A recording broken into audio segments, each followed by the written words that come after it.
So somebody could be like diagnosed with epilepsy or like frequent seizures.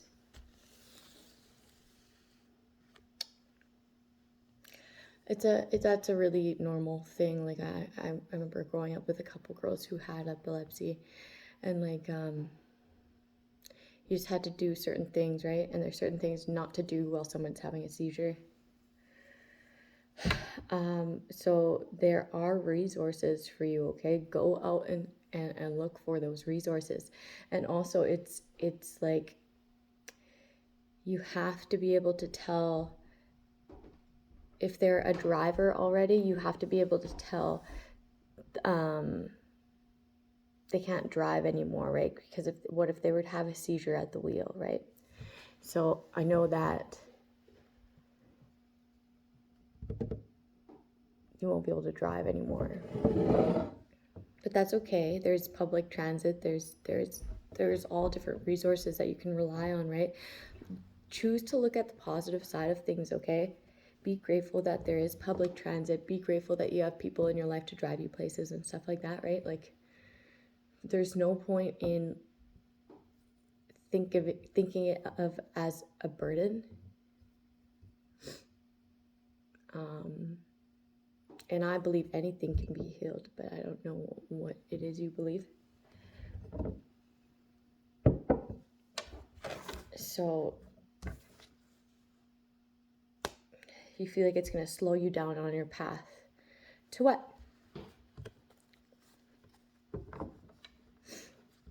There's always ways around, like you can always start either working from home or whatever, get creative with it. But there's other paths, other avenues, other doors that have yet to be opened, right? That one's heavy. That's weighing heavy.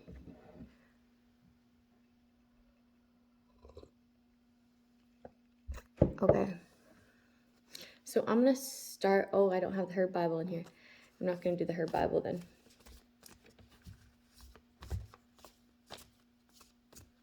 Somebody has hand, mouth, and foot. And somebody also has a fungal infection, okay?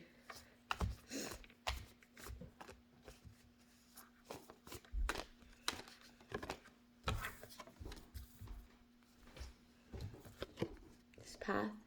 Somebody also wants somebody to go to the doctor. I don't like that. Just wait.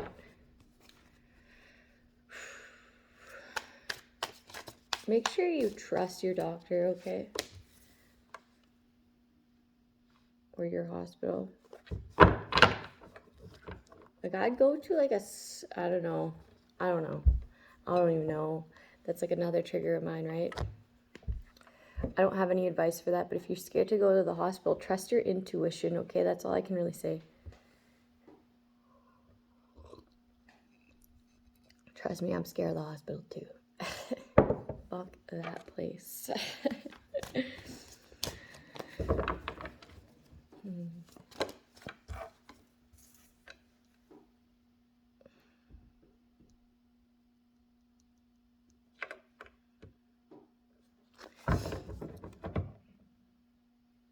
Somebody's like watching somebody obsessively, okay, and thinking that they're gonna get a stable offer from their ex, okay?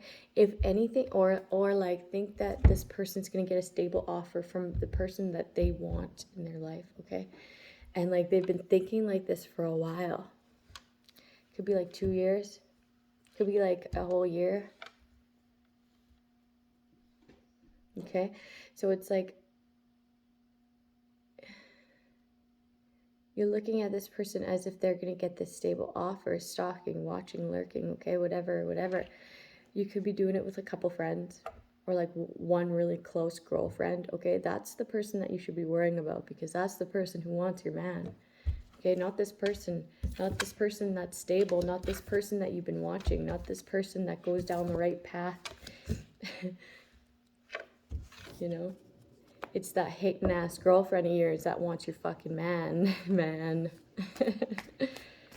then there's like a significant Sheryl Crow concert. Like people were going to a Sheryl Crow concert, okay? they all like, I don't know, there's like a group of people who were going to a Sheryl Crow concert that like all hated me. It was lame, but then invited me to go. So it's like these people, they don't like you, okay? They don't like you. They have to be nice to you for some reason. For some reason in their brain, they have to be nice to you. You could be getting into some money, okay? And they're watching this happen. You get into some money, and now they like you, right? You chose this path to better yourself and speak on your story and show your stability, okay? Which they were trying to not vindicate. Okay, so now that you are, and now that you're steady, slow and steady wins the race, you're very accurate with what you say, you're very accurate with your studies, your messages, going down the right path, and allowing other people to go down the right path by listening to you. Okay, so now that that's in the works, and now that they see it, you know, they had to see it to believe it. Okay, so now that that's happening, now they want you to come. Now they want to invite you. Now they want your kids to be included. Now they want you guys to all come together. Now they want to be a happy family. Like, it's just fake as shit. Super fake.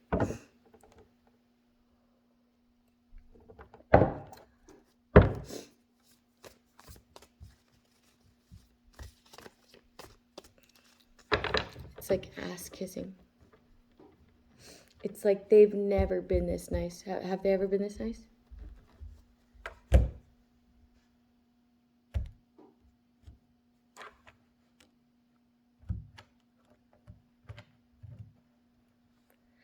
Is it almost as if you were like a little kid again? Shit. Are you getting compliments?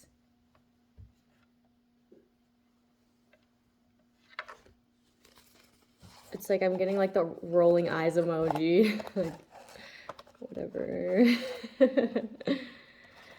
Remember last year though? I do. I really do. And now you're guarded in this tower moment of their, like, you know, obstruction, destruction, corruption. That's funny. For your money, for your independence. Okay, this is what they've been working on this entire time, right? You remember? Tower. And you're protecting yourselves, and there's no way that they can bring what they worked on independently to you, because they worked on it independently behind your back to you, right? So there's no way of involving you. I'm getting Volvo. I'm getting Velva. Vulva. I don't know.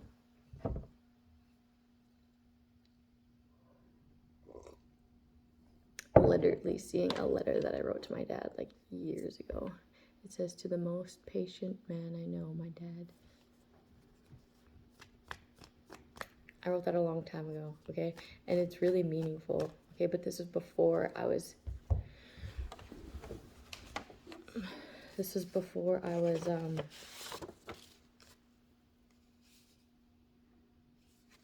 Love grows and grows. See, this is me at like the depths of my despair.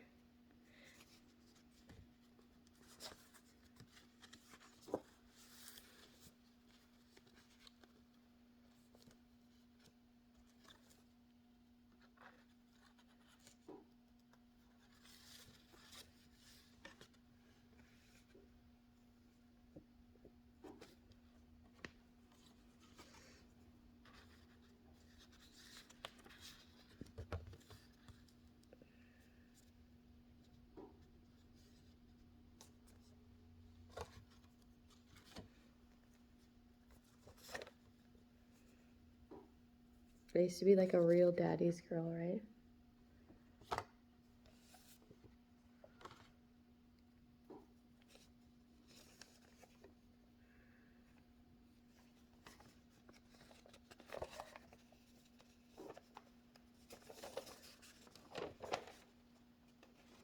I want to take a moment to share with you how much you mean to me.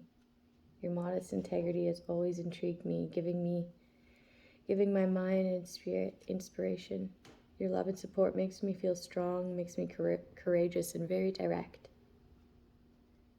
I have a better understanding on how to choose my battles wisely, stick up for what I know is right. what and who to never give up on, one of which is myself. One of many important lessons you've taught me is to observe and to take acknowledgement of facts and experiences over any other competing inner conflicts or doubts, to base actions and decisions on my own opinions and understandings, and not my wholehearted, full throttle, newfound skill. And not my wholehearted, full throttle, sometimes reckless emotions.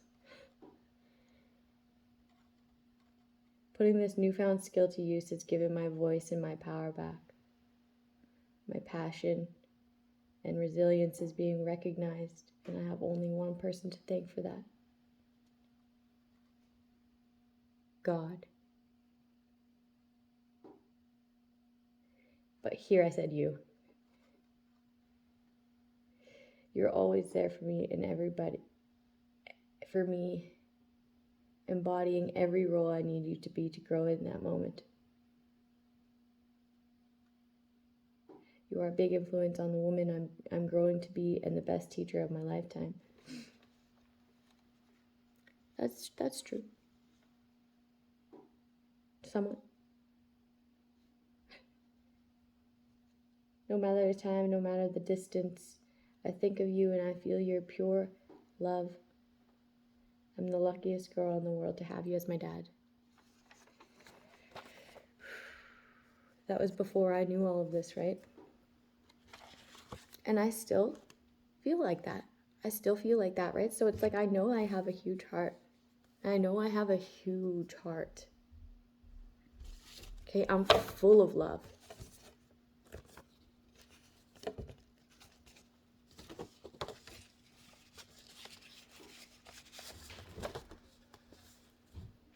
Oh, that scared me. You scared the shit out of me. Yeah, just open the door. I'm doing a video, but I'll move inside. 1 second.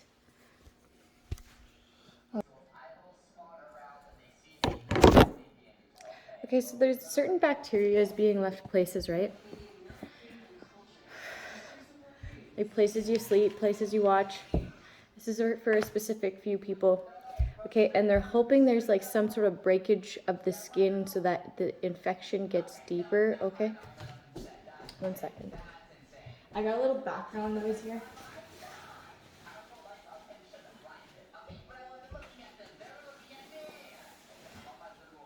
I got some background noise happening here. The plan is to get you to the hospital, right? To get you to the hospital.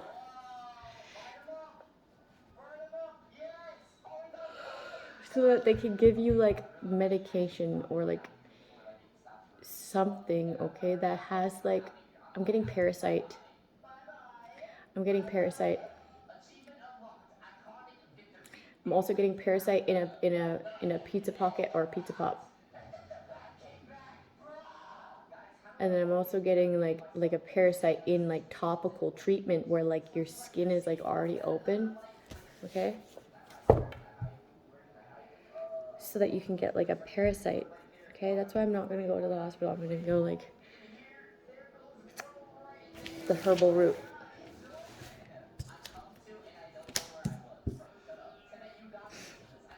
Okay. Somebody really hates how you're doing good for yourself and they're like calling you like a little bitch or something. They're like, that little bitch. It's like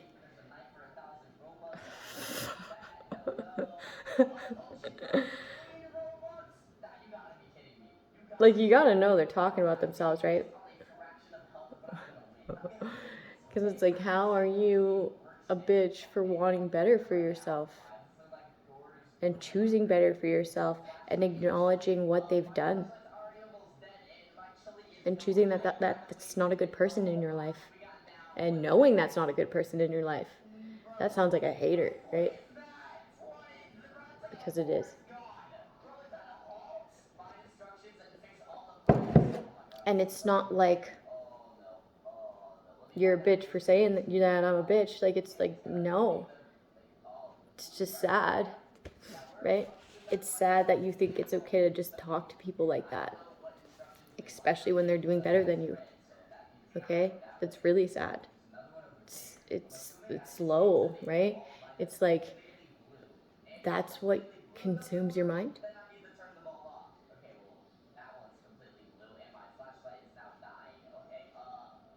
Someone like real needs God, right, in their life. You need Jesus. I don't even know what to say to you, honestly. It's not like it's not like um it's not like I feel the same way because I don't even think of you, right? It's not even that I feel like knowing that I feel like you are that. No, it's like I feel like you may think you're that, and that's sad. Okay, but it's not up to me to judge you. You're not even in my life. Okay? I feel like you need God in your life. Or your higher power, Jesus, whoever it is to you, right? Or whatever it is to you. Okay, so today's lesson out of the Don't Sweat the Small Stuff. Angel number 57. Angel number 828. Angel number 305. Okay. Angel number 141. Become a less aggressive driver. Okay. Your vehicle is not a weapon, people. Okay.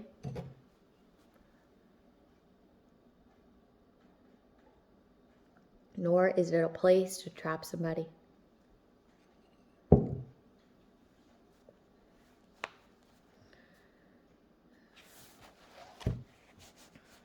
Okay.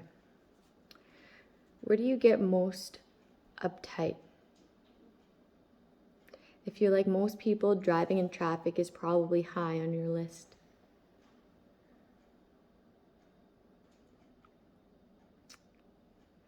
To look at most major freeways these days, you'd think you were on a racetrack instead of a roadway. There are 3 excellent reasons for becoming a less aggressive driver. First, when you're aggressive, you put yourself and everyone around you in extreme danger.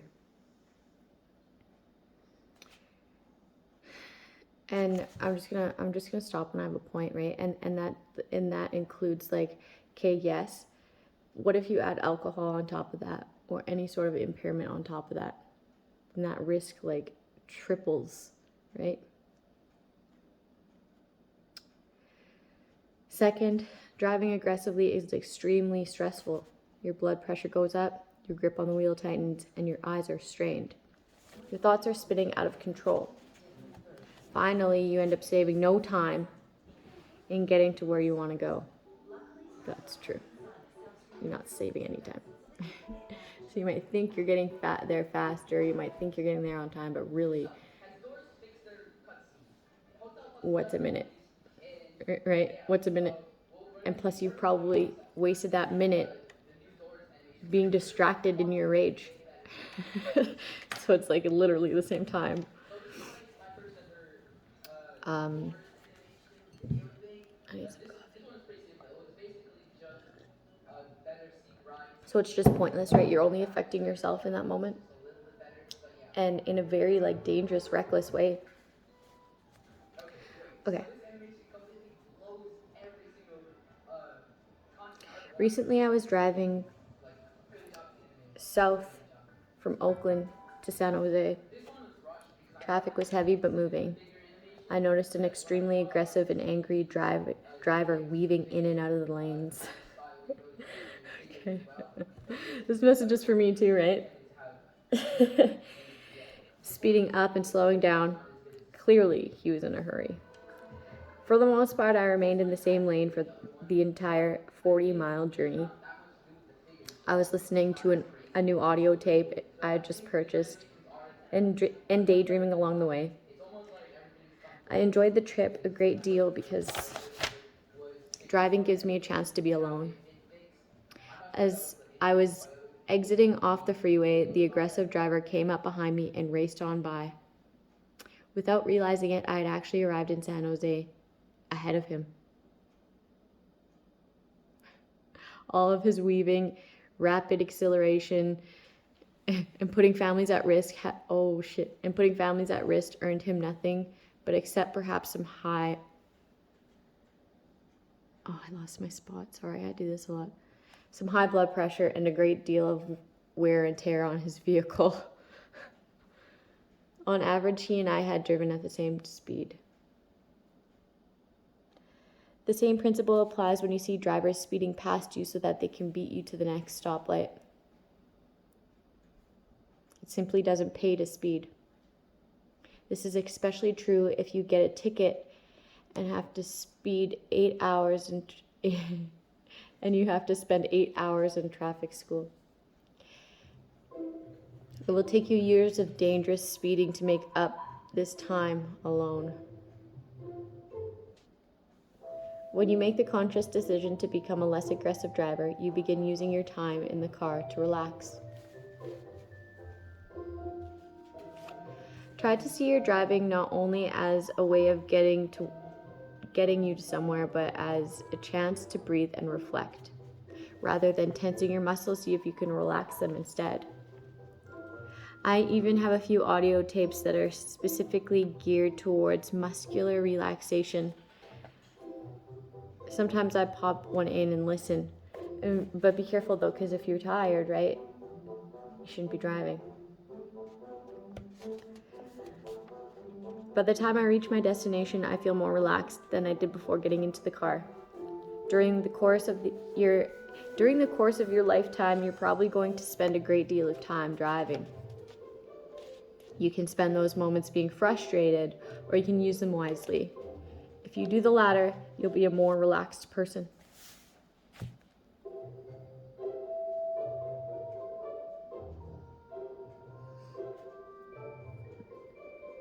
And like that's like what epilepsy is too, right? It's like a tensing of the muscles to like an extreme level, right? So it's like it's really important to be peaceful. It's really important to be peaceful. And like some like kids inherit that trait from their parents to be aggressive, or even be aggressive in the tasks that they're doing, right? Or to have a certain anxiety or nervousness to the point where they tense up, right? Some of it's learned behavior, some of it just happens, right? They're just like that. And you have to understand like ways of like being able to guide them through things more than the average child, right? Who can just relax on their own. Okay? Like doing guided meditation with your kid if they have epilepsy, I think would be a really great idea.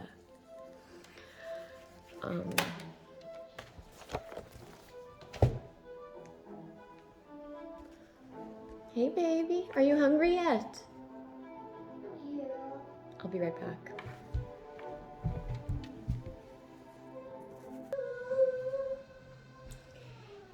Okay, I got a couple more downloads while I was making that breakfast. Okay.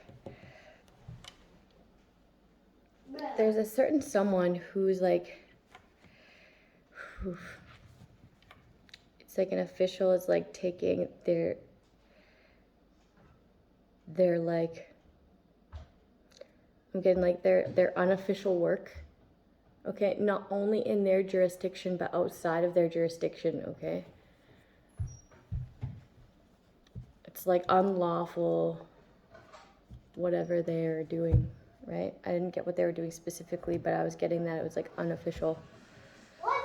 Official doing unofficial work. What? 2 seats?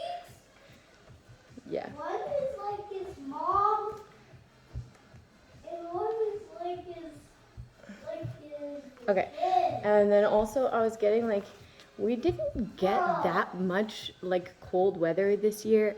So be careful if you're to like go on the ice or like on a river. Did he just teleport? Sorry guys, you're gonna have to deal with the background noise.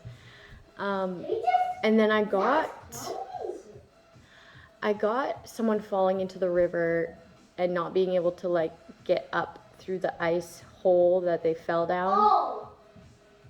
I just saw a So like, honestly, I wouldn't go on the lake this year. I wouldn't. Just my preference. I wouldn't, just because I know that the weather was just way too nice. So, what else?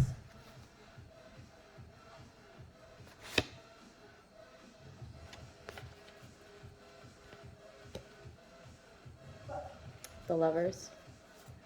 So the Lovers speaks about choice. Okay. I think like what I think my opinion is that there's a choice, okay, but there's always a better one of the choices or the choice. Okay. Something about bearing good fruit. So like one choice would bear better fruit is what I'm trying to say.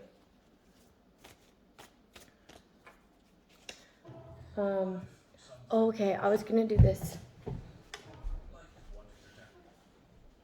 The herb of the day, angel number 4. I said 4. But I meant to say 1. 147. 147. So 4 could be angel number 2, right? Okay, so the herb of the day. He loves that. The herb of the day is St. John's wort. So someone could have a wart or warts or even any sort of skin wound, okay? But it's also used like as a muscle relaxer, okay? How about Lucy? With a C. This is used like back in the day, like the Middle Ages, right? It's a possible benefits, okay? I love how it says possible. Possible benefits, treatment for depression. It has a calming effect. It relieves uterine cramping, okay? Promotes healing of skin wounds and helps the body fight viral infection, okay? Take up to 300 milligram capsules daily. Mix 10 to 15 drops of extract in liquid daily. Do not take St. John worts with other antidepressants. Okay, so if you're already on antidepressants, don't take this unless you're under medical supervision. So go ask your doctor or pharmacist. Personal advice. If you're severely depressed, okay, so that's relevant. If you're severely depressed or unable to function or suicidal, do not self-medicate.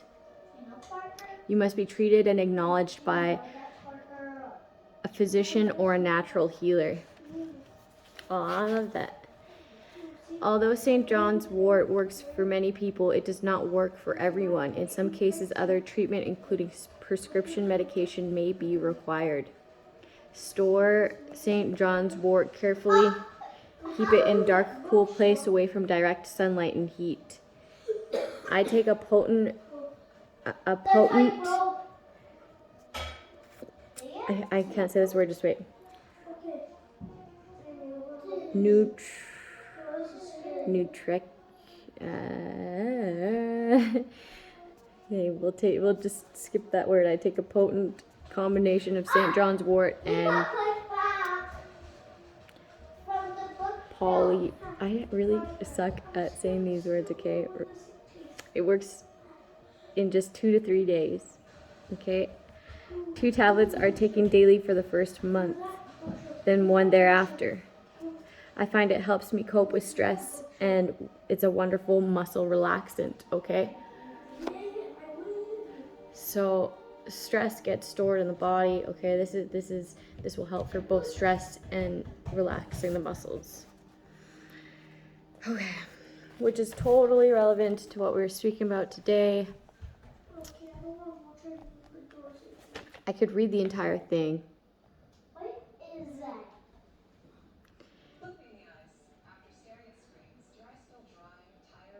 Okay, so it's like In Germany, St. Wort is the #1 prescription for depression, okay, and is widely used throughout Europe.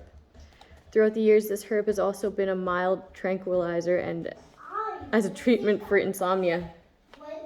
Okay, so someone may not be able to sleep. There have been numerous clinical studies conducted on St. John's wort in Europe.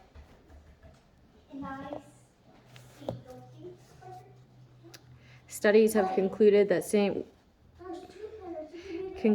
it worked as well as many prescription antidepressants, but the fewer of the unpleasant side effects. Okay, so it doesn't have as much side effects as actual antidepressants. It's a herb, including dry mouth, constipation, dizziness,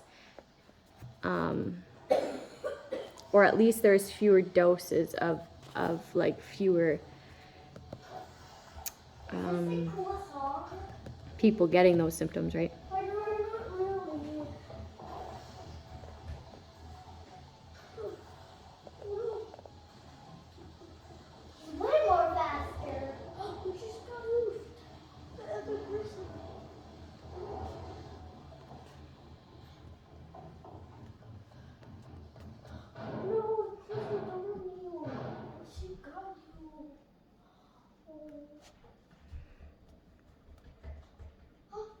Perhaps, okay.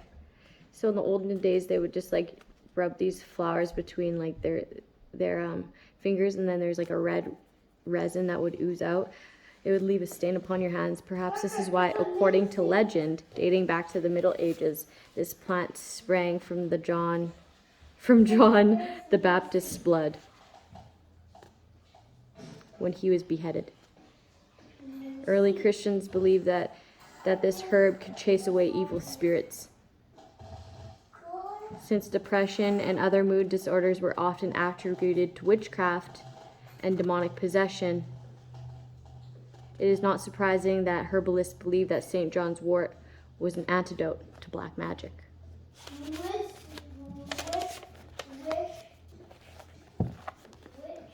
Who made this book?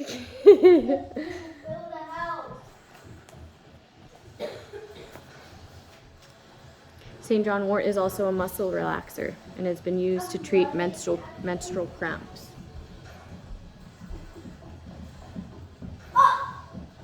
You're gonna watch me? Okay.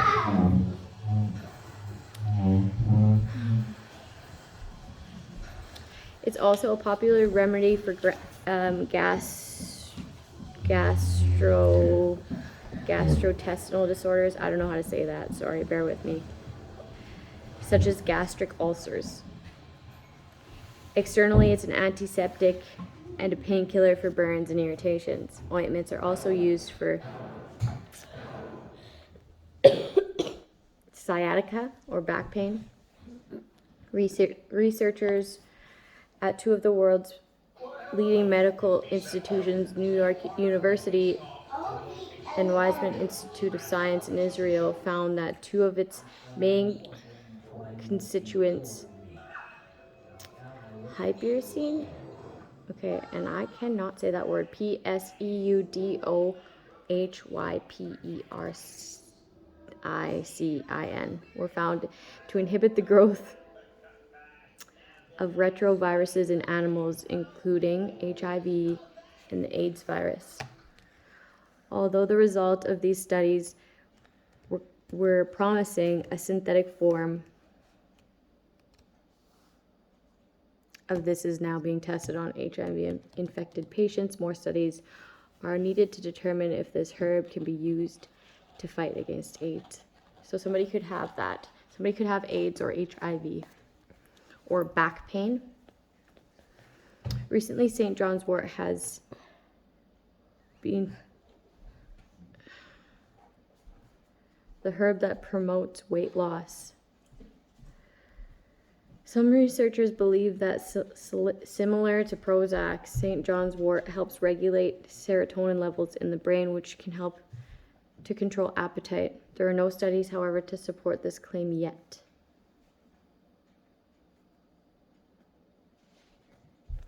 Excuse me. Excuse me, I farted. Okay, it's Saturday. I better get some time in with the kids.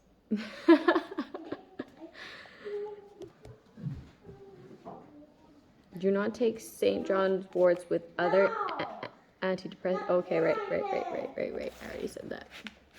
Okay, so this is what it is spelt like. You guys. No.